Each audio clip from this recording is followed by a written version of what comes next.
Once upon a time, in the bustling city of Abuja, there lived a beautiful young woman named Ivy. Ivy was beautiful, light skinned, with a body that made jaws drop, hair always laid to perfection, and a smile that could charm the hardest of hearts. But this beauty was only skin deep, because behind this radiant skin and pearly white smile was a wicked tongue. Ivy was a keyboard terrorist. She didn't rob banks. She didn't hold people at gunpoint. She didn't even need to leave her house. All she needed was her smartphone, her Twitter account, and her fake confidence to ruin lives. She called herself the Queen of Clapbacks, and she wore that title like a crown. Every day, Ivy would throw people online. She would retweet their photos and laugh at their clothes. To Ivy, everything was cruise. She camped on people's comments, dropped unsolicited advice that had nothing to do with her. One morning, while scrolling through Instagram, Ivy came across a woman who posted a picture of her newborn baby. Ivy reposted the picture on her story with a caption that read, "This is why DNA is important. There's no way two humans made this baby." Her followers dropped the laughing emoji. Some joined in. A few told her to delete it, but Ivy doubled down. "If you're angry, go and hug a transformer," she said as she laughed in her bedroom. Ivy did not care that the mother took down the post an hour later. She didn't care that someone commented that the woman actually had twins and lost one. The baby she mocked was the child that survived, but Ivy did not seem to care. She kept scrolling and came across another post of a woman who was crying and explaining how some thieves broke into her house and made away with her valuables. Ivy held up her phone and began to type. "Have you seen anything of value in your entire life? See this broke woman talking about valuables. I can smell your dirty mouth from here. Go and brush your teeth and stop stressing us on here." Ivy typed as she pressed send. People bashed her online for her insensitive comments, but Ivy always had a savage reply for them. She insulted one of the women, calling her an elephant because she advised her to watch how she spoke to strangers online. Ivy was not one to listen to advice. Her posts usually racked up thousands of likes. The comment section was always filled with laughing emojis and cheering from followers who called her savage and queen of Basbos. And Ivy loved the attention that she got, which brought her thousands of followers. Later that evening, she stumbled upon another video of a woman showcasing the food that she served her husband for dinner, and Ivy, being the key part terrorist that she was, drops a comment that left everyone in disbelief. "No wonder your son is an imbecile. After eating this kind of food, what do you expect to give birth to?" Ivy asked the woman, who not only deleted her son's pictures from her profile, but deactivated her profile completely. Hurt that a fellow human would be so heartless as to insult her son, who was born with a disability. Ivy did not know when to stop. She kept going, not caring how her words hurt the people on the other end of the screen. She was cruel, sharp-tongued, and relentless. She wasn't just a troll, she was venom in human form. Some people blocked her, some reported her page, some begged her to stop, but Ivy never stopped. She always laughed and said that it was not that deep. "You people are too sensitive. If you don't like it, log off," she said, believing that she was untouchable. However, one day, Ivy picked on the wrong person. It all started like any other day. Ivy was lying in her room, air conditioner blowing, Netflix on pause, her iPhone fully charged. She opened her Twitter account, ready to look for her next prey, when she saw a tweet from a woman under one of her previous comments. The tweet read, "Let's be kinder. You don't know what someone is surviving." Ivy scoffed as she rolled her eyes. "Who is this miserable person?" she said as she opened her profile to see who the woman was. Ivy caught sight of a middle-aged woman who to her looked poor and wretched.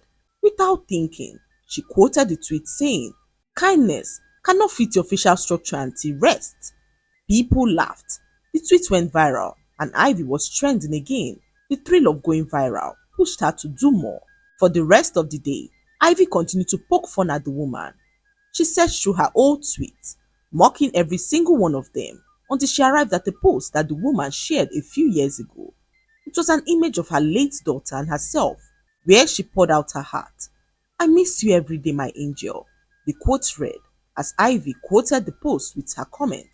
"She probably ran away from your ugly face. Have you seen yourself? I would if it were me." Her comment read as she dropped a laughing emoji, waiting for the woman to reply. But the woman did not reply. Ivy took it personal. "How dare this ugly fool ignore my clapback?" she said angrily as she began to tweet every hour. "This ugly fool wants to preach kindness, but looks like an expired yam." It seems that her head is heavy from carrying other people's problems, she tweeted, tagging the woman's handle to every tweet. "Auntie, if you're broke, just say it. Don't disturb us with your therapy tweets," she wrote again, but still there was no reply from the woman. This made Ivy extremely angry as she waited patiently for a response. On the third day, Ivy posted a video of a monkey. This time, she took it a notch further by tagging the woman again, calling her a spineless monkey, and the woman replied her message, warning her to watch her back. Ivy was so triggered by the message. She fled up in anger, lambasting the woman, who she dared to come and beat her. "I'm in my house. Come and beat me," she replied to the woman, who replied her saying that she was on her way. Ivy stared at the reply, confused. Her fingers hovered over her screen. For the first time in a long time, she didn't know what to type back. She blinked, laughed nervously. "Is this woman mad?" she said aloud, pacing around her room. "She wants to scare me? Who the hell does she think she is?" Her followers all noticed the reply and began to tag her page. But Ivy did not respond again. Something about the woman's words made her chest tighten. However, she shook it off and continued to read through the comments. Ivy was having a field day. She replied comments and DMs from people who bashed her posts for being insensitive. Ivy was enjoying the attention that she was getting. Hours later, she came across a comment that dared her to reply the woman again. The comment had 1,000 likes and replies, and Ivy was not willing to allow anybody believe that she was spineless. So she replied the woman again. "I'm in my house, so come and beat me. Let me see how mad you really are." With that, Ivy laughed her ass off as she tossed her phone to the side. It was now 11 p.m. and Ivy remembered that she had to be up early for lectures. She went to bed and was awoken hours later by the loud sound of a whip, a loud swishing sound like a cane slicing through the air. Ivy sat up terrified. She opened her eyes wide in terror as she began to stammer. "Who is there?" she asked as she jumped up wondering what it was. Ivy looked around but saw nothing. She sat back on her bed when she heard the whipping sound again. In that moment, something slapped her back hard. "Ah!" Ivy screamed, clutching her back as she looked behind her but found nothing. Then another one landed across her legs. "Pa!" She yelled again, jumped out of bed and ran to the light switch. The room was empty as Ivy stood there terrified. She began to breathe hard, looking around in terror as she wondered if it was a dream. Then she saw it, a woman standing in the far corner of her room, holding a long cane in her hand, a thick cane that was carved like a snake. Her feet did not touch the ground, and her voice echoed as she spoke. "I came," the woman said calmly. "You said I should come and beat you, so I have come." Before Ivy could scream, the woman raised the cane and flogged her arm. Ivy screamed like a goat on Christmas Eve. She ran out of the room, hoping to escape, but the woman was already in the hallway, flogging her like a stubborn cow. Ivy ran to the door as she tried to escape. She opened the door but realized that outside was no longer her neighborhood. It was a dark forest with leaves that seemed to whisper her name. Ivy slammed the door shut and backed away, panting. She collapsed to the floor as tears began to pour down her eyes. "Please, I'm sorry," she wept. "I was just joking. I didn't mean it. Please, I'm sorry." The woman said nothing. She simply raised the cane again and continued to flog Ivy. Ivy ran around the house screaming and begging for someone to save her. But no matter how loudly she screamed, no one came to her aid. The flogging went on for some minutes until it finally stopped. Ivy collapsed to the ground unconscious. Her entire body tingled in pain as she cried and pleaded for forgiveness.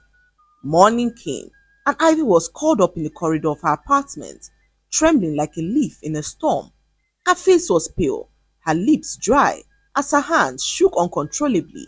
Her neighbors found her there and wondered what could have happened. Ivy did not say a word to them. She sat there shaking, as everyone wondered if she was fine. But Ivy knew better. She had been visited by the woman who she trolled online and dared to come beat her. Ivy could not believe that the woman kept to her word. She had bullied people repeatedly online, not caring about their feelings. Seeing what she had suffered in the hands of the woman, Ivy took her phone and deleted all her social media accounts: Twitter, Instagram, TikTok, and even Snapchat. Her friend Tenny woke up to realize that Ivy's account had been deactivated. She sat there shocked, believing that the account had been taken down. Tenny immediately called Ivy to know what was happening. When Ivy revealed to her that the woman paid her a visit that night, Tenny could not believe her ears. She did what? Came to your house? How? She asked Ivy, who was in so much pain to explain. Tenny decided to pay Ivy a visit as she could not understand how the woman found her house after their altercation online. When Tenny arrived at Ivy's apartment, she was not prepared for what she saw. Ivy, once full of life, vibrant, loud, and smug, was now sitting in a corner of her room, wrapped in a blanket like a terrified child. Her once glossy lips were now dry and cracked. Her wig lay forgotten on the floor as her eyes were swollen and distant. She looked like someone who hadn't slept in days, so Tenny rushed to her side and dropped her bag. Ivy, what happened? You're scaring me, she asked Ivy, who did not answer immediately. Her fingers kept trembling as she clutched the edge of her blanket. Then, in a low whisper that sounded nothing like the Ivy that Tenny used to know, she said, "She came, Tenny. I swear to God she came." Tenny frowned and asked her who came, Ivy? What are you saying? She asked Ivy, who looked at her with terror in her eyes. The woman I trolled, the one with the red head wrap. I told her to come and beat me. She did. Tenny, she came with a cane. She flogged me like a thief. She wasn't human, Tenny. She floated. Her feet didn't even touch the ground. Tenny shook her head, trying to make sense of it. Ivy, are you sure it wasn't a nightmare? Maybe stress or sleep paralysis? No, Ivy said, her voice breaking as she spoke. It was real, Tenny. Look at me. She pulled down the blanket, revealing her back. While there were no visible wounds, her skin twitched every time she remembered the pain. I felt every lash. I saw her in the mirror. I opened the door and saw a forest. Tenny, it was not my street. The trees whispered my name.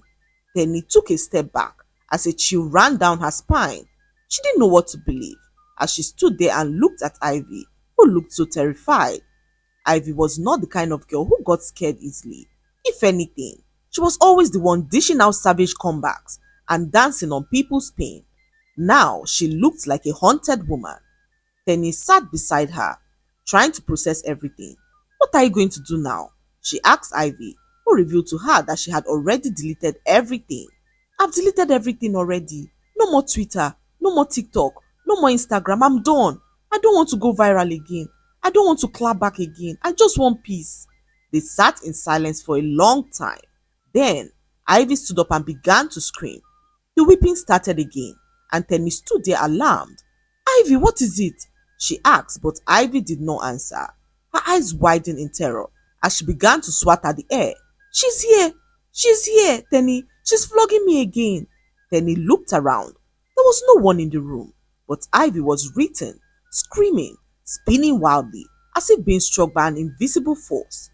Every few seconds, her body jerked violently as she screamed out in pain. Tenny, please make it stop! Ivy screamed.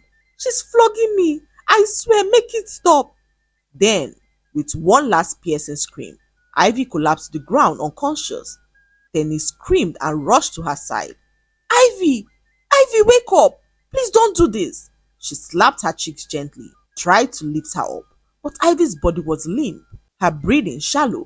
Her hands twitched and her lips murmured words that Tenny could not understand. Without wasting another second, Tenny rushed her friend to the hospital. For 2 long hours, Tenny waited, pacing, praying, jumping at every footstep. Then finally, a doctor emerged through the swing doors, his expression clouded with confusion. "We've done all the tests," he said, frowning. "There are no injuries, no sign of trauma, nothing to explain the seizures or pain. Her vitals are completely stable, but it's as though her body is reacting to something we cannot detect." Tenny's voice trembled. "I don't understand, doctor. What are you saying?"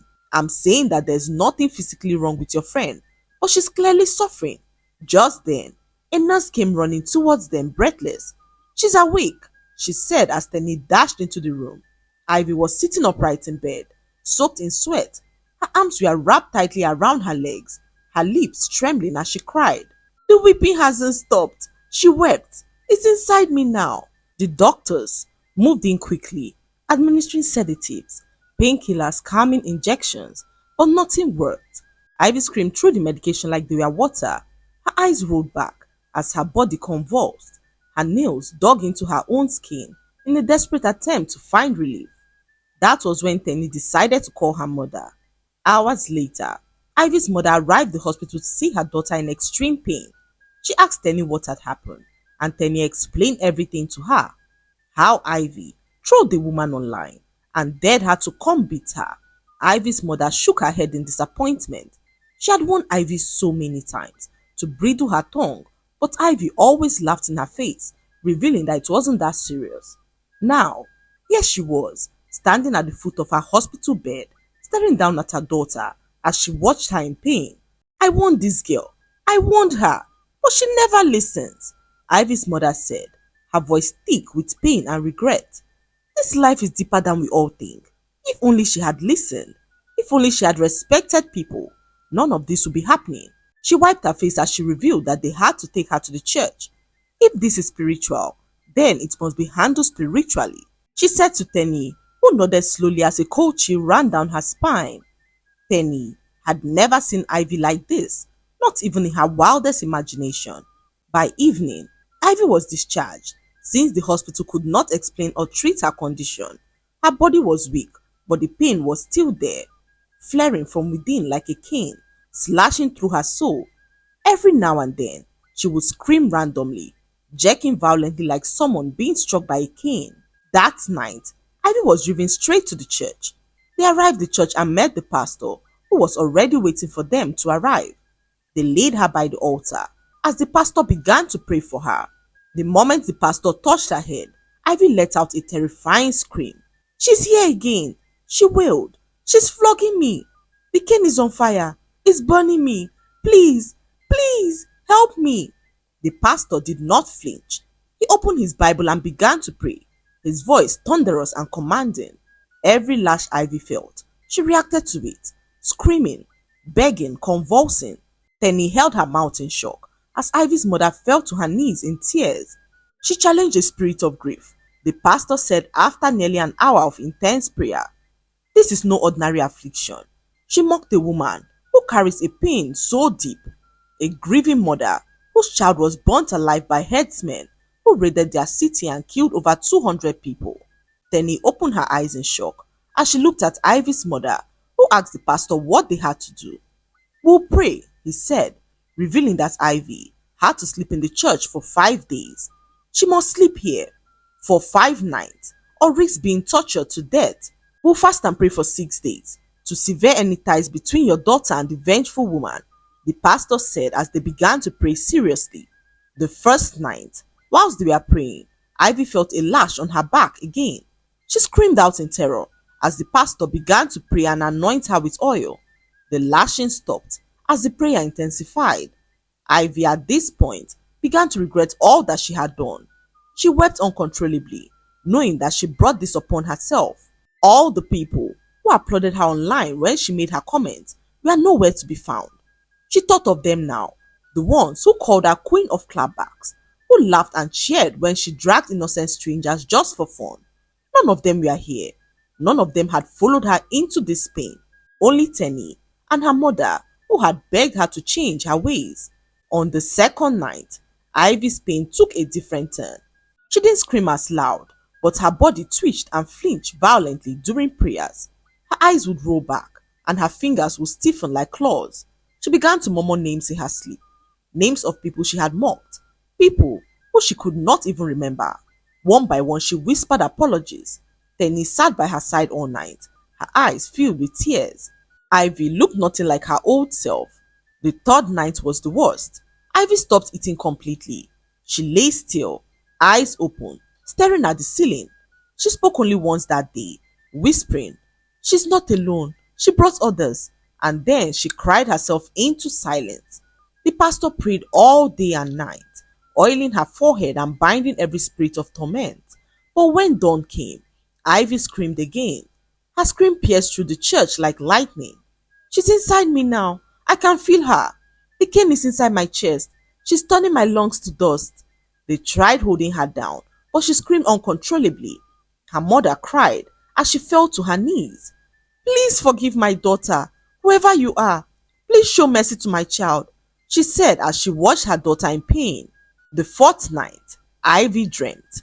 This time, she saw the woman in red standing by a grave. The grave was not empty.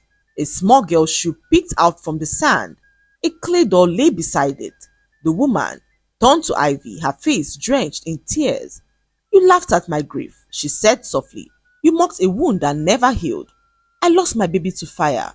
Her skin melted in my arms, and still you called me names. You told the world I was ugly, that I drove her away with my face." Ivy wept in her sleep as she whispered, "I didn't know. I didn't know, please." But the woman only looked at her and yelled angrily, saying that she did not care. When Ivy woke up that morning, her pillow was soaked with tears. It was the fifth day, and Ivy was so terrified to return home. She could remember how angry the woman looked in her dream and knew that if she went home, the torture would continue. So Ivy went on her knees and began to cry. She prayed and begged for forgiveness, hoping that the woman would forgive her and set her free. Her entire body was now weak, as her heart broke to see the damage that her words had caused, not just to others, but to her own soul. That night, Ivy did not fight sleep. She curled up on the church floor as her mother sat beside her humming a soft hymn. Tenny sat on the other side holding Ivy's hand as she reassured her that everything would be fine. The church was now quiet as no one prayed aloud. Ivy drifted into a very deep sleep. Moments later, she found herself standing barefoot in a large field. In the distance, she saw the woman in red, standing still beside a grave. The closer Ivy got, the heavier her chest became. "I'm sorry," Ivy whispered, as tears spilled down her cheeks. "I didn't know. I swear, I didn't know. Please forgive me." The woman turned to face her, her eyes burning with pain. But this time, there was no cane in her hand, only a small baby shoe that she held tightly against her chest. "I know," the woman said, her voice tired but clear. "But your ignorance did not ease my pain," she said as Ivy began to sob as she pleaded for forgiveness.